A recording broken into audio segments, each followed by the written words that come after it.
Hi to everyone who was in the waiting room. I feel like I always make this joke, but I guess I'll make it again just for, the sake of tradition. Early bird gets the worm. So thank you guys for waiting and being part of this webinar. We're gonna take a little time to let everybody log in, but in the meantime, I just want to introduce myself. My name is Emily Harris, and I'm the Director of Marketing Operations here at Bandwango. If you haven't met me, you've probably met my wonderful colleague, Erin Griss, who is also on the marketing team and is actually a former Bandwango client from the Winter Park and Fraser Chamber. So this client has given us so many things, and we're grateful for every single one of them. And if you found us today on our webinar, then you probably already know, but just in case, Bandwingo has a presence on LinkedIn and Facebook. So you can always find our future webinars, blog content, really cool case studies on both of those channels. So if you're not following us there, please do. We're just at Bandwingo on both LinkedIn and Facebook. Additionally, we have a YouTube channel where you can find this webinar and also all of our past webinars, plus really unique videos that talk about the merchant experience here at Bandwango, also client ideas, how some of our services work. So if you're looking for more information from a video lens, you can find us on our YouTube channel by just searching Bandwango in YouTube. We also have a monthly newsletter, so if you're not subscribed, you can subscribe now on bandwingo.com. There's a portion at the bottom in our footer where you can find that subscription, and we're sending out monthly e-newsletters at the end of every month that talk about what our clients have launched. So if you're looking for inspiration from some of our other clients, you can always find it there. It's also a great place to get information about upcoming webinars and also case studies, blogs, and where to find us at conferences. For those of you who are going to be at DMA West next week, I look forward to seeing you there. And for anyone who's going to DI's annual convention, we're going to bring a whole host of our teammates there. So we're looking forward to seeing you guys in Toronto. All that said, hopefully now you know where to find us in the future. I am going to introduce our wonderful webinar panelists today, and they're going to tell you a little bit about what they do. So Libby, do you want to kick us off? Sure. My name is Libby Landon, and up until Friday, I was managing marketing at the Winter Park and Fraser Chamber in conjunction with my colleague Megan Moore, who is on this. And yeah, so we put together this. We've used Bandwango for almost 2 years now, and we're always continuing ways to think about how to use it, how do we position it. And it's been a great tool in our marketing toolkit for our community. And I will throw it over to my colleague, Megan. Hi, everyone. My name is Megan Moore. I am the marketing and event coordinator at the Winter Park and Fraser Chamber. I've mostly just been assisting with Bandwango for the past year. It feels like more than that because of COVID and everything. But yeah, so I think now moving forward, I'm probably going to be in there more working with Bandwango. So yeah, I'm excited to be here. Awesome. Yeah, thank you guys both so much for joining today. Before we get into our really great Q&A portion, I just want to let everyone know who's in attendance, you can ask your own questions of Libby, Megan, and I in the Q&A section and also in the chat section. Either one will make it to us. So feel free to pop your own questions in there as things come up. And we will do our best to answer them. I'll remind you to halfway through just in case you get shy. So please feel free to interact, ask questions, whether about Bandwango or about how Winter Park and the Fraser Chamber use our tools, or just about chambers in general. So with that said, do you guys want to give us just a little bit of background about your organization, how it's kind of come to fruition, and what the structure of your organization looks like? Sure. Can I go to our slides? Absolutely. Okay. And I will just tell you right off the bat, it's a shameless plug for our community. We've picked only the best and the brightest photos to talk about Winter Park and Fraser. So the Winter Park and Fraser Chamber, it's one chamber, and we represent both communities. We're very small. Winter Park has about 1,500 people, and Fraser is thereabouts as well. So we represent all our businesses in those communities that are members, as well as beyond that within our county as well. And then here just tells you we're a resort destination in Grand County, Colorado. We're on the Western Slope. We are very specific that we're 67 miles northwest of Denver. One of the closest major resorts to the Front Range and the city of Denver. We have lots of forests, hundreds of miles of trails, and we have a very large ski resort. The Winter Park Ski Resort is in Winter Park. And there's a secondary ski resort called Granby Ranch, which is in Granby. They're also a member of our chamber. They're within our community. We used to be a big mountain town, and now we used to have a break in the spring and the fall, and now we are full speed ahead through summer for mountain biking and hiking and fishing. Fall's been great for the elk bugling and seeing the aspen trees. So our chamber is, we're directed by our board of directors, funded by the town of Winter Park. And we have a small group. We have a marketing person, we have a membership person, we have an events person, we manage our information center.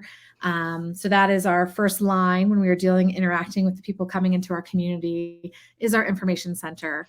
And we're engaged not only for marketing our community, but also in the community employee housing, sustainability programs, workforce development. So there's this huge promotional part that we do to try to position Winter Park and Fraser as a stellar, incredible Colorado mountain destination resort in competition with all these other great Colorado mountain destination towns and resort areas.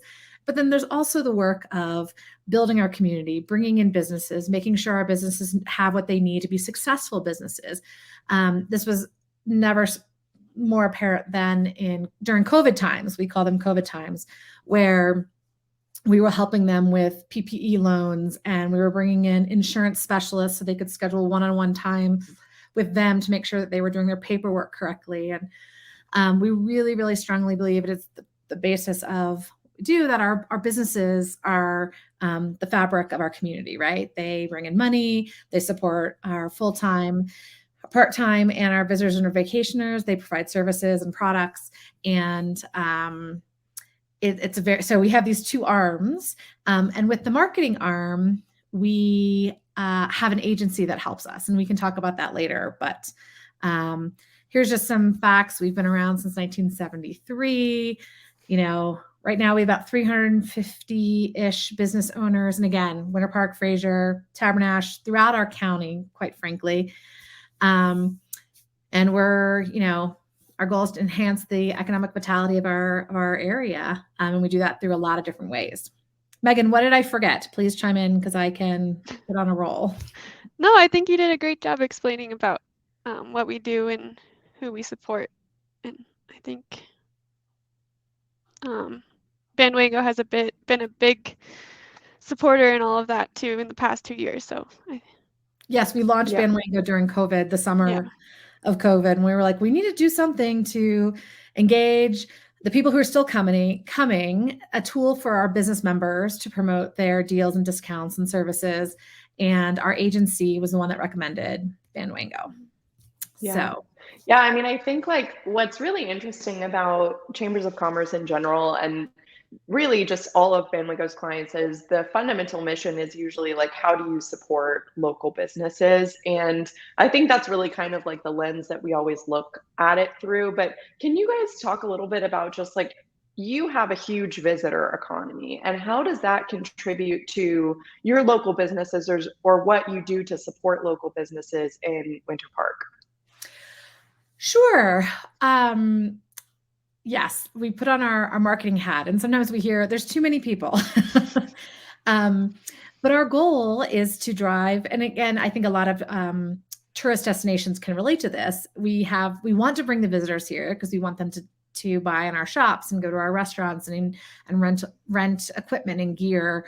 And our businesses want that too. And it's this balance of making sure that we have staffing issues, we have housing issues, that they have employees. A program that we ran in conjunction with the town of Winter Park was, it was like housing. It was helping businesses sign leases, and they would for year-round. I'm not explaining this very well. It was a program short-term to fix. businesses incentivize property owners to engage with our businesses, so the businesses could get employees to have year-round housing, and that is a program that we worked in conjunction with the town with. We worked with our businesses. We got that message out to property owners that, hey, instead of putting your house on VRBO or renting it out every other weekend or so, you can rent it out for the year. You got a financial incentive from the town, and you are signing a lease with a reputable business owner in our community so they can employ housing. We work with programs like that all the time. And then on the same hand, we're still trying to get people to come to our Jazz Fest, which is July 16th and 17th this year. Shaka Khan and Kim are headlining, just if any of you jazz fans are out there. And it's this fine mix of making sure that they have what they need, which is staffing. During COVID, it was masks and cleaning, and we're in a remote area. We have a lot of, Megan can talk to this. We have a lot of committees, lodging groups and restaurant groups. And there's talk about like, hey, if I'm down on the other side of the mountain, let's talk about a network. Can we economize? Can we use the same cleaning or the same delivery? Can we work more efficiently and effectively, as we all are trying to do and we had to do during COVID? And it's a balance of answering their needs, but also delivering. And what I think a lot of destinations can relate to now is that people after 2 years want to go, they want to get on the road, they want to travel, they want to go somewhere, but we're also delivering on a promise, and being able to deliver that promise is a big deal. Like we have to have housing, we have to have staffing, we have to have clean trails, we have to have these things that we're promising these people who've been wanting to travel. And it's a dance. We hear it all. We hear it from businesses, we hear it from the visitors. We get surveys back. We get people stopping in Megan just got a call the other day. Megan, do you want to share? Yeah, someone called me, and they had issues with the roads in town because of plowing and potholes. So it's just like, I feel like the community has done a very good job of like working together through COVID, and I think we have found different new ways to better communication as a community. Right, like all of that, and they have messaging the town. We will amplify that messaging. If that for a while we only had one tow truck driver on our side, and we had over 400 inches of snow, and understanding that and being able to massage that message to the people who are coming. And it's very weird because most people love when there's so much snow. Like they're not, especially at this time of year, the roads aren't the issue because it means they're going to the ski resort, or they're snowshoeing, or they're cross-country skiing. But the potholes, Megan's like, well, the Department of Transportation, U.S. Highway. So we see it all and hear it all. Yeah, and I think like what you describe is actually like a perfect analysis of what is such a buzzword in the DMO industry, which is sustainable tourism. And anytime I talk about sustainable tourism, what I really say is like, you may think about it as like, oh, the Game of Thrones filming location is overcrowded. But what it really means to most destinations is, what is a pain point for locals brought about by visitors? And I think it's always an interesting like balance of, you want more people, you want as many people as you can to come and experience the destination, but really like you also have to put the hat on of like, you are supporting local business owners who are community citizens, and how do you make sure that everybody is getting from your organization what is your promise to them? And I think that's what's interesting about, y'all's structure too, is that you are wearing so many hats and you do have to kind of strike that balance. So I guess one question I have is like, how do you allocate staff or resources to those different missions, and how do you make it feel fair? That is a very good question. We are very much a team. I mean, everyone's all in, and then everyone's trying to figure out how they can help and where does their piece come. I feel like a lot of the last 2 years has just been like pivoting and I don't know. I think we have done really well as a team pivoting. But allocating, I think we just do what we can when we can. Yes. I think now that we're getting a little bit of a breather, but Megan's right. It was like a pinball machine. Yeah. But right now we're looking, they've hired a social media person to help not only amplify our message, work in conjunction with our agency, but also and with the town too. The town. So we're working those groups. We also have meetings with our large partner, the Winter Park Resort. So we're in conjunction. Everyone has fewer resources, dollars, and we really want to make sure that we're not competing with the resort. We're leveraging what the resort's doing. They're leveraging our spend. Can we all work as a whole smarter and more effectively and efficiently by being honest and sharing and communicating? One of the things is my favorite things we did out of COVID. It's like those things that you want to keep after COVID, eating outside, telehealth, was we started something called Chamber Chat. And at the time it was every Wednesday morning, and all of our members would get on, and it was a lot of PPE and the loans, and it was very emotional, and it was very everyone was sharing and trying to be good citizens, which is very nice in a small town. But we've migrated that until we still do the chamber chats, and we provide information about healthcare offerings or business training. Sometimes we have the major stakeholders, business stakeholders, the resort or Jude Ranch, what lodging property owners come on and speak as well. And it's a great way to disseminate information, but also still see face-to-face, because a lot of these people, again, are spread out throughout the county. And it's a good time to see like what the businesses are doing too, like if they have any deals that they're promoting that week or stuff like that. And last week we had someone from our Trails Association on, and they were talking about a new program they're doing called the oh shoot, I just had it. What was it, Libby? They have a new ambassador program. I forget the name of it, but it's a trail ambassador program that they're looking for volunteers to help be at trailheads during the summer and winter months to explain how to keep the trails up to date and sustainable. So, and our members they want to provide the right information to their clients, right? And, one story is our lodging properties, whenever people book, they say, rent your skis, get your tickets, make your reservations for things. And we have had people show up here from Georgia, Louisiana, no skis. You can't rent skis. And the information's there, and how do we continue to put that drumbeat in their head of like, these are the things that you need to do. So we supply information to lodging properties. We give them flyers or brochures to put in their properties. We want restaurant owners to know. We want to know what restaurant owners are closed. That's they're exhausted, like they have to work all the weekends, masses of people. They have to restock. When are they closed, so that we can communicate that and have that information on our website and in the information center. So when people come in and say, where do I go to lunch? We can direct them, again, the experience. We can make that experience, deliver on our promise of that experience. The other thing you were saying about sustainability, the chamber is working on a big program right now with our agency and the town and the county, is how do we thoughtfully handle and manage our visitors to our community and the impact that they have on our community. And one of the things that Megan can attest to this, and it's simple things like what other the things that we can do and we can address and get people behind. And we love our dogs. I mean, people bring their dogs to work. My dog's right behind me sleeping.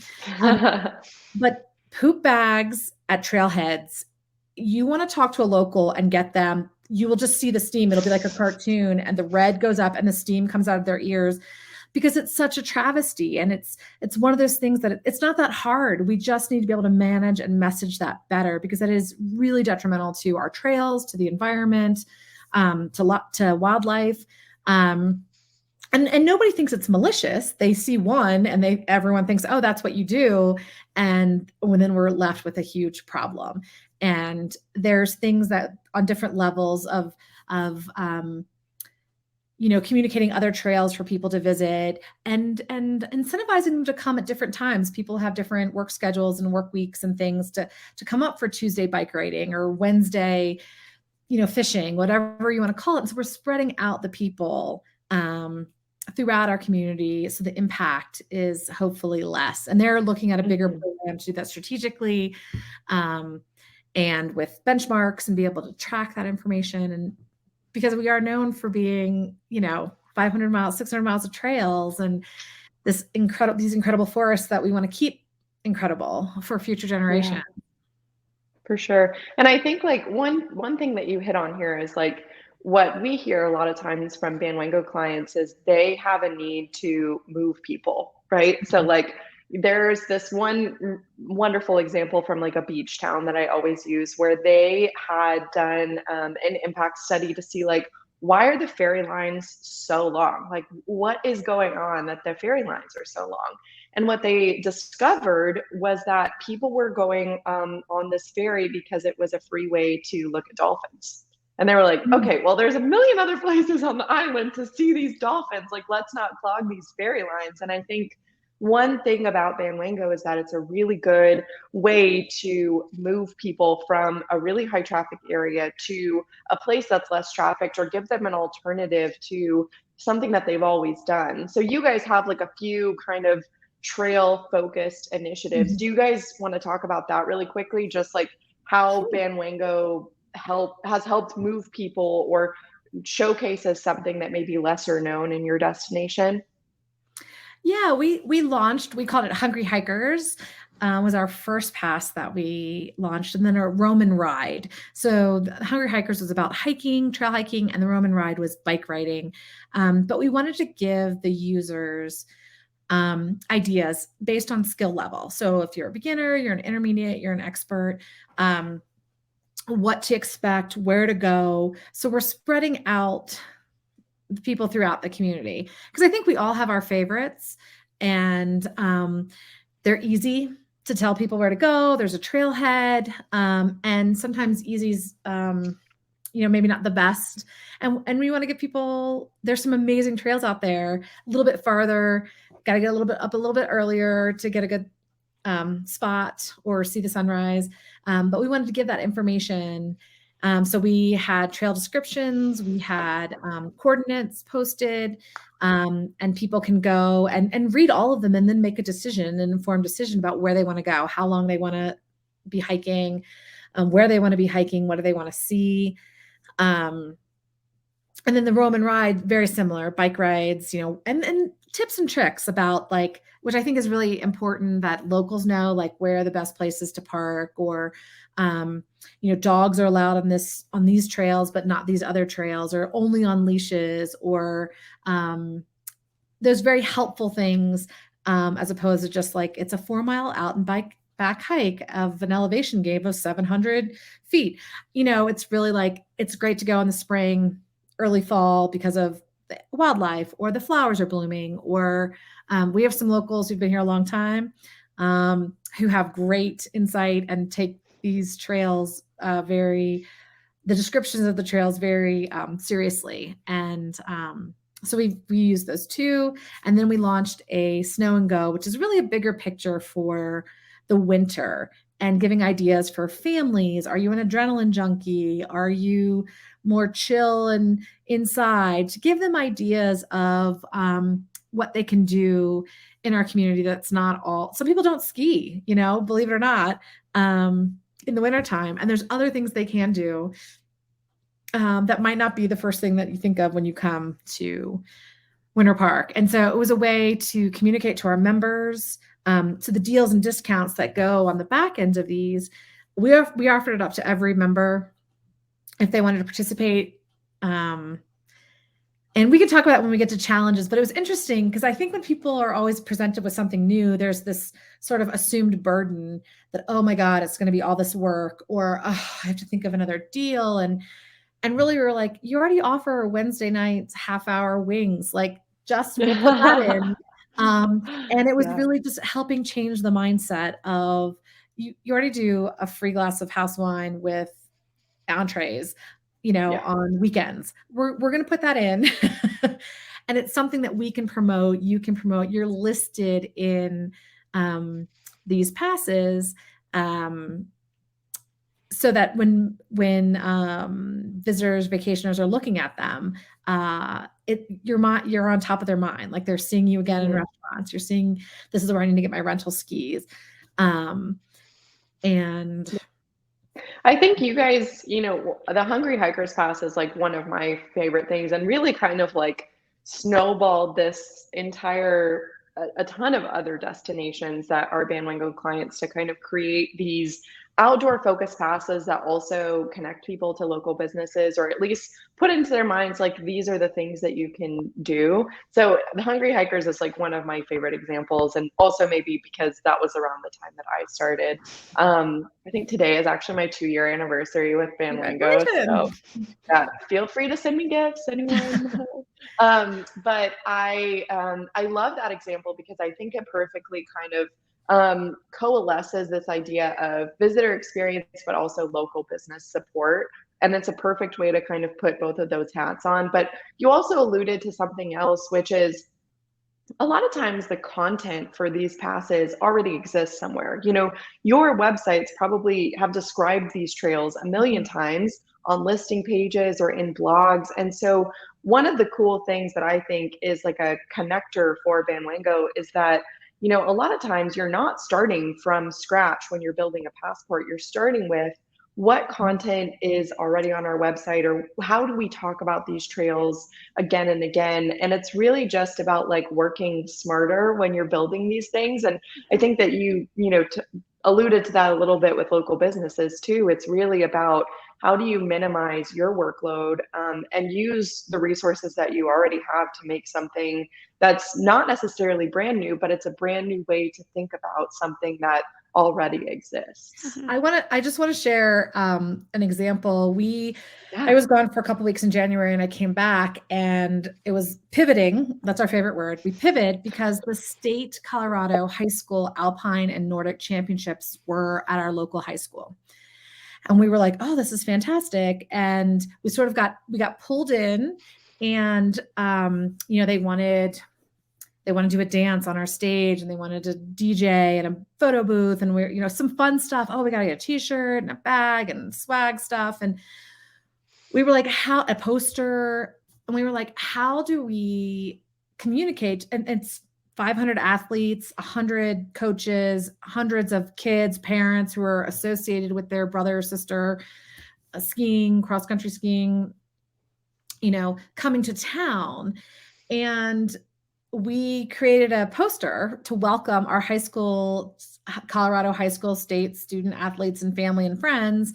And we QR code them to our Bandwango pass so that they could get all the discounts and deals at these restaurants, at shops, and it was we had to pivot very quickly and get these posters up and welcome them. And that's a way that we, we're able to use in a different fashion. It wasn't we were like, hey, just come to our landing page that we have that has all 4 passes, download the savings pass, and you're going to get all these deals and discounts and access to, we have triptych cards, I guess, and we give them to lodging properties with a QR code that goes to, hey, for discounts and deals, the experience pass. And we have one landing page on our website that has all 4 of them on there. The deals and the discounts are the same across all passes. What we're offering, the seasonal ones, Snow and Go, Hungry Hikers, Roam and Ride, the offering or the curated experience is what we call it are different, but the deals are all the same. And so we were like, oh, yeah, we can offer discounts and deals, not a problem. Easy peasy. Easy Yeah, peasy. I think it's so funny, because like traditional marketing or like print marketing is such a hot topic now.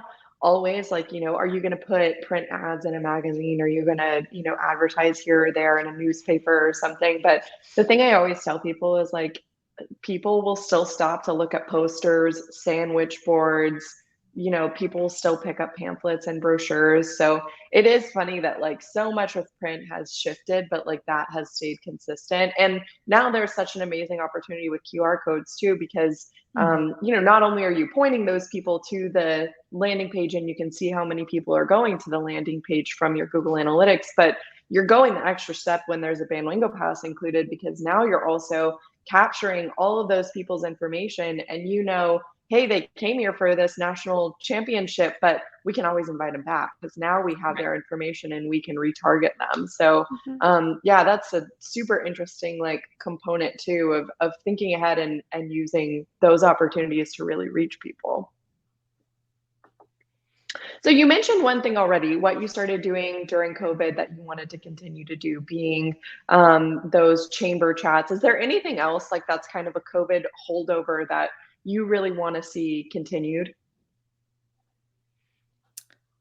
Chamber chat's my favorite one. I always use that. We did start Bandwango with COVID too, because we wanted to spread people out and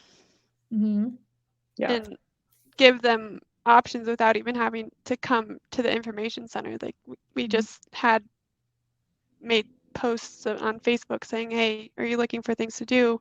Download these passes. And it had great suggestions on what to do without people even having to be in contact with someone else. So I think obviously we love Bandwango and we're excited that we're able to continue our relationship in new ways too. So that's great. Yeah. Yeah, and I did a presentation about stakeholder engagement a week or two ago, and one of the things that kind of came up was how do you work with like partners who are really big? So you guys mentioned that you guys have a big resort that's one of your key partners.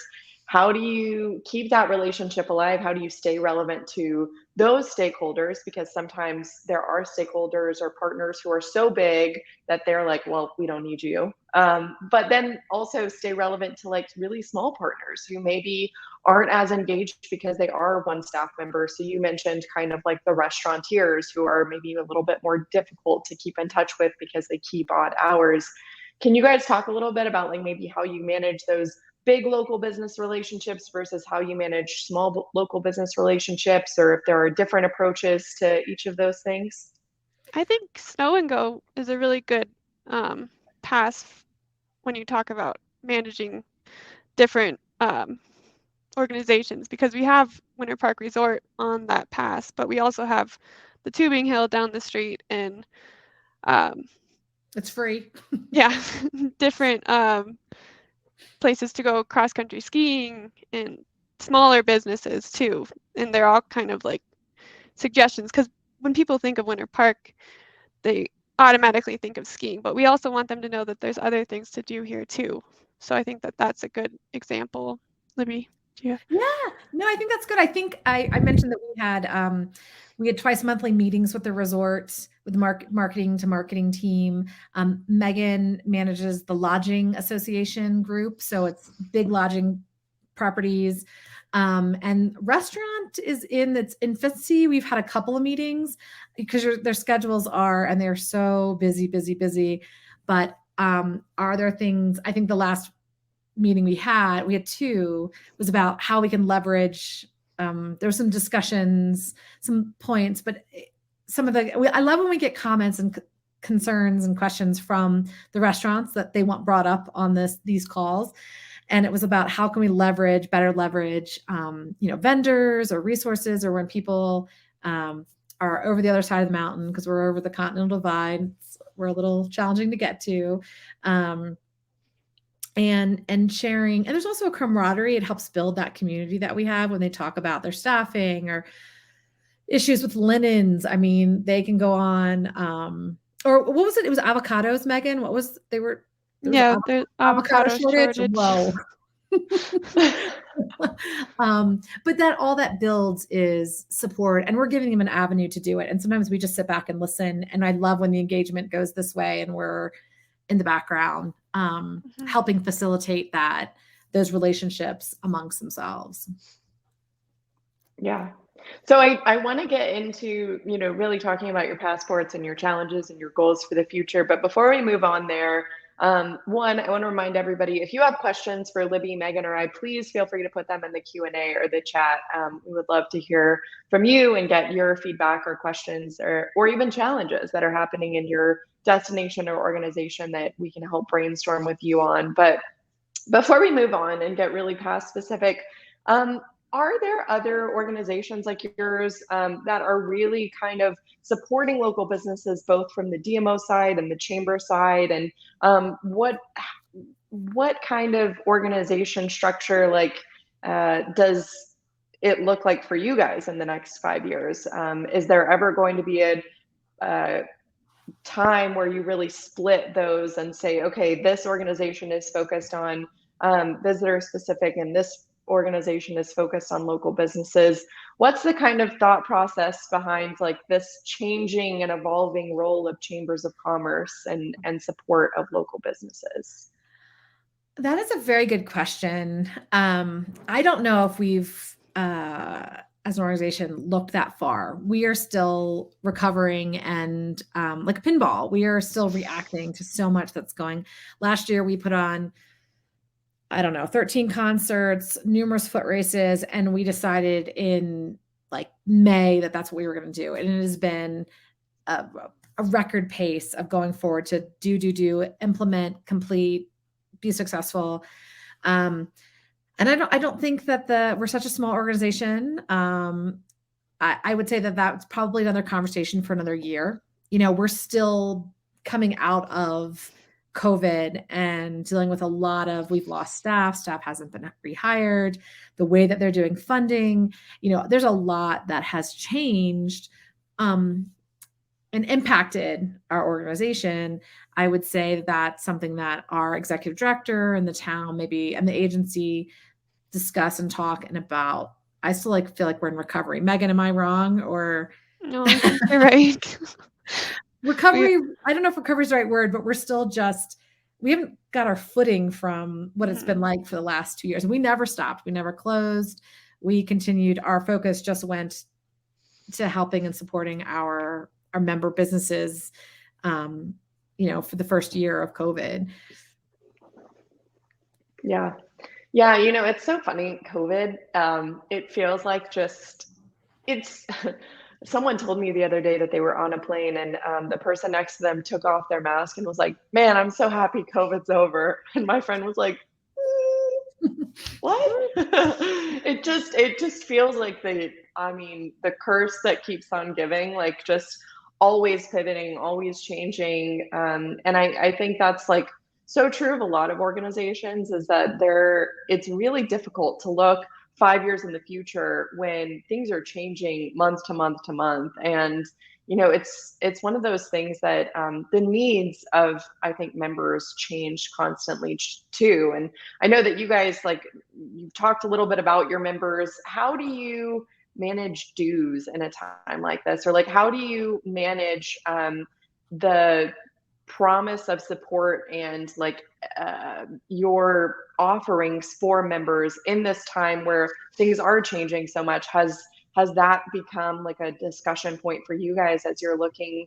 to enhance membership or just retain membership?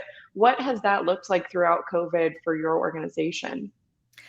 I think in 2020 we were very generous and lenient, with very little loss of members, and last year, and I know that we're unusual for a lot of destinations, is that we've been incredibly busy since we've just been busy. People want to get out. We have tons of space, very few people. takeout, services.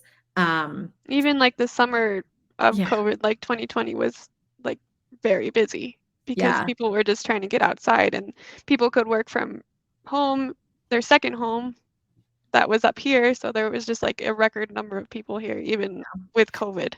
So I So think, we did not see our recovery is probably pacing ahead of a lot of paces. I know we've looked at industry reports and we're ahead of the curve, and we had a lot of things going for us in that direction. You know, we were almost all done.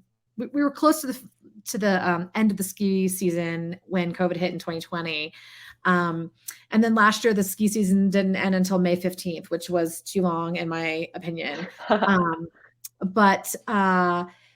But no, so we were very generous during 2020, and there was a lot of leniency and forgiveness. And then 21, you know, we have an annual dues membership, kind of picked back up, and to I want to say some people let us know if they were losing because of dues, and people have come back, but it was not a huge issue for us. It was on those chamber chats, they were very emotional, and we had, when kind of the bulk of the loans, and I would say maybe last fall or fall of 2020, there were people just, I mean, it was really emotional to hear them talk about how well we served them and helped them as a business, and pointed them in the right direction, or pointed them to the resources, or got people. It was very confusing to hear these folks who understand these loans and these businesses to, like, you know, explain it to us like we're 5, you know, like we need to help us understand how we can help our businesses.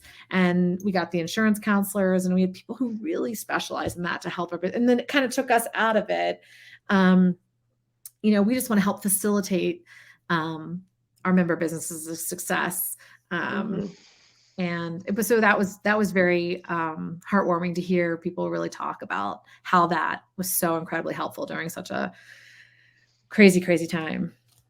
Yeah, absolutely. So we got a question in the chat, and I'll let you guys speak to this point too. From a Chamber Main Street and Convention and Tourism Bureau, who's a one-person staff. Is Bandwango cost effective for a group with a very small budget? I'll answer from the Bandwango side. So we are have a few different pricing options, but we're in a place too where we're trying to optimize our technology to really allow organizations to start building their own passes and managing their own passes. But one benefit that I think all of our clients see is that we kind of serve as an extension of your team. So we do a lot of the merchant onboarding and training. We help you manage your resources, and even offer free services like free graphic design for you if you're in need of that. So we have some flexible pricing models. Jamie, for you who is asking, happy to follow up with what those look like. But I'll tell you, like, we have one model that's like a single pass license that you can launch one passport, and we usually start around $9,000 for that per year. But we also are interested in long-term relationships, and so we try to be as flexible as possible. So if you're interested in talking more, please reach out to me in the future. But Libby and Megan, do you want to speak to this, and just in terms of like small team, Bandwingo support, and what it feels or looks like in your organization to have extra hands on these passports? For us, it's great. Like, we will, and I love to hear, because I was like, why can't I go in here and update this myself? Because we're comfortable now. Like, how do we get in the back end? How can I update this deal that just came through? But I think another thing you need to think of when you think of costs, when people sign up, we ask them, would they like to receive information about us? I would say it's almost half of the people who sign up for the pass also consent to giving us their email. So we are getting people who are engaged with our community, who've signed up for a pass. Then we use that information. We include them on our email lists. We include them in our retargeting online. So, you know, when you hear that cost, but I'm not purchasing, 5,000 names, I have those folks who I know are already invested or engaged or connected with us. I can use them as lookalikes. And the data in Bandwango is fantastic. I love going through and looking at where people are redeeming, where people are coming from, or like Susie Q from Nebraska who had 18 redemptions. I'm like, this woman is a coupon mama. She is going to do it all. But the insights are great. So there is that you hear $9,000, and that might be a lot, or it might be a little, but I feel like there's a lot added onto that that's not built into that cost, which is, insights, research, data, emails. As we know, the other thing, phone, all these tech companies are narrowing the access for marketers to get that information. So when someone willingly signs up for your email, it's worth its weight in gold.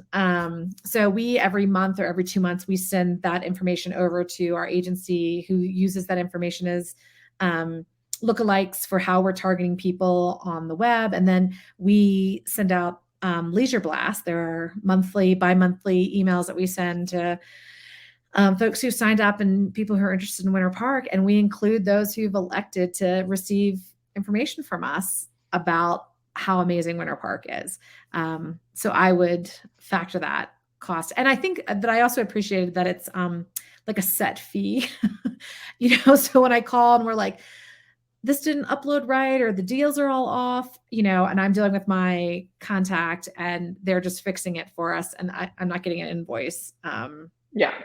We take a lot of pleasure out of not nickel and diming people. Like one of those things where, a lot of us are from the DMO, or, we're all a little bit from the industry side. So we know what it's like to get an invoice and be like, I was charged for that call, like this is news to me. So I'm glad to hear that too. Yeah. I think once you do your first one, and then we update ours twice a year, the deals, because we're very seasonal. So, we send out an email to all those who are current pass holders or deal providers saying what their deal is. This is what your deal, please confirm. Do you want to update it? And then we again market to those folks who haven't engaged yet, so that and then we try to package it all together and upload it at one time, even though there's always stragglers, to kind of get the process down. And then we go through and we double check everything. And yeah. And also adding another pass was really easy for us last year when we kind of, again, we're pivoting into being able to have events, but we weren't really sure how to handle the free events that we offer, because we wanted to kind of be able to monitor how many people were coming into the venue at a time. We ended up not having to use it, but we had it built out in case we had the need for it. So yeah, building passes was super easy too. Mm-hmm. Good. I'm glad to hear it. So we actually have a kind of different question here from Lauren. She says, we have a lot of second homeowners who move to their destination full time because they only need to go into the office maybe once a month now. She said for them, it's been really helpful having freelance graphic designers and the like to help out with their small chamber promotional materials and websites. Have you guys experienced that as well? Or is there someone on staff whose like primary focus is like graphic design, website maintenance? How do you guys handle that? Well, I managed that, the website, design. We also use an agency. Again, we love our agency, but it does cost money. And sometimes we'd like to prioritize where we're spending that money with them. We want as much as we can to be promoting. So if we can bring things internal, like doing a trifold or a rack card, we've handled that inside the department, and we have a local printer in the community that we deal with. And then the second part is that, yes, we have a lot of second homeowners who have relocated, or their work schedule and their work week has changed significantly through COVID. Even now, I think on the last lodging property association call, somebody said there are more check-ins on Thursday nights than there are typically on Friday nights now. So the whole window and the cycle is very different. And adjusting to that is, we're pivoting, as Megan says. I hope nobody is counting how many times we say that in this call. Yeah. So let's talk a little bit about y'all's passports. I would love for you to kind of go through what they look like, what their types is, any challenges that you guys have, and one question that maybe you can kind of loop into this as you talk about your passports is what the traffic flow is like on a monthly basis using this platform. Like, do small businesses feel that this has made an impact for them? I'm going to shamelessly plug all of our seasons here for you guys to see. So I'll just start here that our agency in the summer of 2020, we were like, we need something to engage with folks. People aren't coming into the information center, it's limited, people just want to stay away from others. And so they recommended Bandwango, and it was to move, like we said, through the community. We heavily promote these experience passes, digital, email, website, community posters, rack cards for lodging properties. It is something we really push out. It's on our homepage right now, experience passes. And we do it. We encourage our lodging properties when they communicate with people who've signed up, like, here are the 4 bullet points from us that we recommend you include in your communications to these folks is like, here's for deals and discounts. Here's a link for rental equipment. Here's a link for restaurant reservations, like all the things that if you want to have a great experience for your lodging customer, these are the things they need to know. And we also, I think I go to, it's so funny that you said you loved Hungry Hikers, because I would go to the Bandwango clients webpage for inspiration and ideas.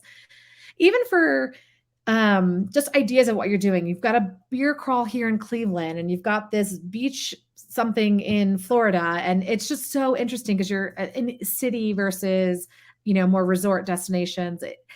To me, it's all very inspiring, and to see how they package it and how they involve their businesses more so than we do, because we have very curated, mostly experiential, bigger pictures than let's do a bar crawl with these 5 brew pubs, or do an art walk with these 6 art museums / galleries. So I would recommend everyone to Google Bandwingo, because I just find that it's very inspirational. We also have fishing. Our 4 passes you can see here. We have the Savings Pass, which is just discounts and savings.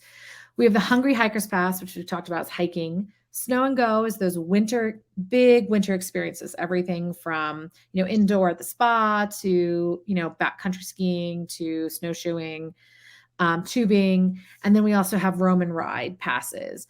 The Hungry Hikers and the Roam and Ride passes are very level, beginner, intermediate, and, expert or advanced. And then for the trails that are suggested for those folks with descriptions of what those rides and hikes are. And the Snow and Go is really like, are you family fun? Are you an adrenaline junkie? We kind of crafted some more personas around what people were looking for when they have their Snow and Go pass. We see it's very interesting, because even though in the dead of winter, people will still register for Roam and Ride Pass, or Hungry Hikers, you can still snowshoe with that as well. But the Savings Pass is our number 1.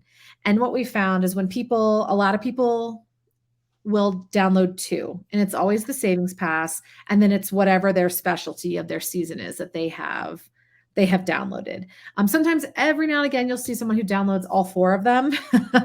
But really, it's the Savings Pass and whatever their interest is, their seasonal interest is, and they'll download the 2. We call the Savings Pass, we call it a digital coupon book. That's how we kind of explain it. I think there's people of a generation who remember the big fat books that people would try to sell you with discounts, and that's how we describe it. We're like, it just has deals and discounts in it, and in the background, all the deals and the discounts are the same across the board. So for all the passes. For redemption, here's where I think that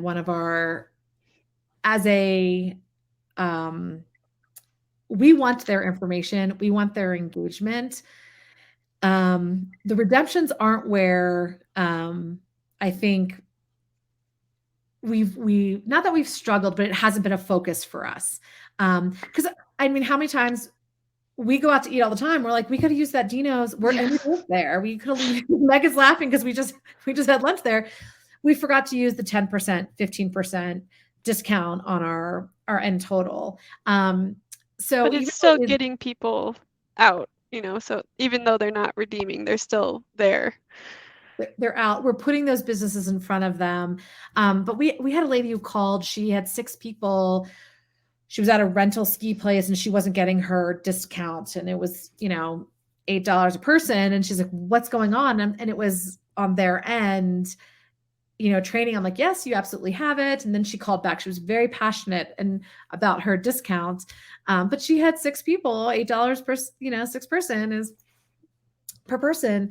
And that was just training on their end. They had new staff who were unfamiliar with redeeming. And really, we don't do check-ins. It's simply you click redeem. All of our deals and discounts, we work with our members and we work with the Bandwango team. Is it a one and done? Is it weekly? Is it monthly? To redeem those deals.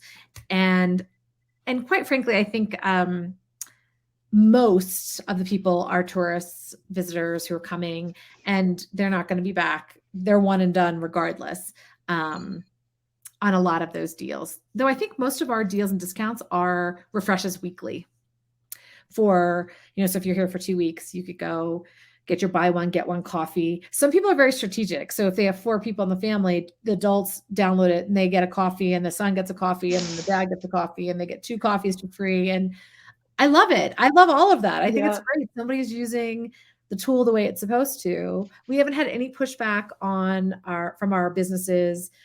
There's several that you can, pizza place, restaurants. I would say restaurants and retail are at the very height of redemptions. But we're always encouraging them to promote this to you have your own Facebook page. You have your own social media engagement. Take a picture of amazing food and put it on Instagram and let them know they can get it tonight and a 10% discount off their deal using the experience pass. Everyone has it on their phone. We do have posters. Like I said, we do have rack cards in places. And I did say, I would say it's not quite half, probably 40% who sign up also agree to receive communications from us, which is great. We do have a program right now that we call our Shine On campaign, and we're doing 3 grand prizes, really awesome grand prizes, like 2 season passes for next year. Oh yeah, there's Megan got our little a season passes to the ski resort, 2 summer activity passes, all 2 tickets to all of our events and concerts this summer, and amazing band sunglasses with each one of these grand prizes. And the 2 things you have to do is you have to bring in a $50 receipt from a local restaurant, sign up for an experience pass, and sign up for our email. So we're encouraging that engagement with our experience passes. So did I answer all of those? Here's just some on this slide here. We talk about who we're targeting, the goals of the passes. I know that you're in talks with our agency to do a modified scavenger hunt. It's one of those things that we're trying to get our arms around what it's going to look like and how does it work. And we've been in talk with you guys. And I think our point of contact is like, yeah, let's figure this out. You be our guinea pig, and how to do that. And what else? Lessons. Oh, yeah. Mountain biking as well. And I would say lessons learned. Is this a good part? Is this good to go in here? We could be a little more strategic on initial setup. I think we were just go when we needed to get done. We had hard deadlines. Really think through, and I think that's where talking with your point of contact at Bandwango, looking at examples. I wish I had done that more before we launched, just to get a better idea of what we could offer, how people package it, get some ideas from there. Continued communication with the business owners is key. Like I said, We update twice a year. We send out communications. And there's a lot, like I think I said previously, it's getting them on board sometimes is a challenge. Because they think, oh, I'm too busy. There's too much going on. I'm like, you already offer half price Fridays hamburgers. We're going to put that deal in. We're going to shake your head. And we want them, when people are scrolling through their phone, we want them to see your restaurant name, whether they come in or not that day. They're going to remember that this is a burger place. This is a seafood place. This is where I go get rental skis. And it's just, it's that additional impression at no cost to you, right? We want you to use it. We want people to come in, and we want it to be a driver to your business. So that there is a barrier there of we've had some chamber chats explaining what they need to do and how they need to do it. Like we have some businesses on passes that are just like, hey, come see us at our business. It's not even a deal. It's just like, yeah, we're open. Yeah. We don't like those as much. We'll put them in there. Yeah. But yeah, I think it's them thinking like, oh, you already offer this. Yeah. We're just going to make it formal and put it in here. And then, remembering to use that data for lookalike on social, lookalike, use it for your email lists. These people have come, they came at this time of year. You can all the information from Bandwango, you can sort by when these people came in the summertime, they came in the fall, so that you could download that. If they've accepted communications from you guys, you can target them again in the spring, reminding them how great last year's summer vacation was. Like, how are you using that data strategically? And then, yes, the buy-in is key from the business members. Yeah. So those were recommendations that we have. And just, like we were a little hurried with Roman Ride and Hungry Hikers. And we were like, should that have been one? That's something that we've talked about. Like, is that really a summer outdoor one pass? So we have Snow and Go, and then there's a summer. And how do you want to use it, work with it? Megan, what else am I forgetting? No, I think being strategic at the beginning is good, and really knowing what you want out of it is a good start for sure. Well, this has been so amazing. Thank you guys so much for joining us. And I know that I got something out of it. Hopefully everybody who came did as well. And for everyone who tuned in, you will be getting the recording afterwards. So feel free to send it along to a friend. And thank you guys so much for tuning in. And thank you, Libby and Megan, for sharing such valuable feedback and answering questions along the way. It's been such a wonderful hour for me to hang out with you guys. So thank you again. Thank you. All right. Bye. Awesome. Well, everyone have a great day. Thank you again so much, and we'll see you next time.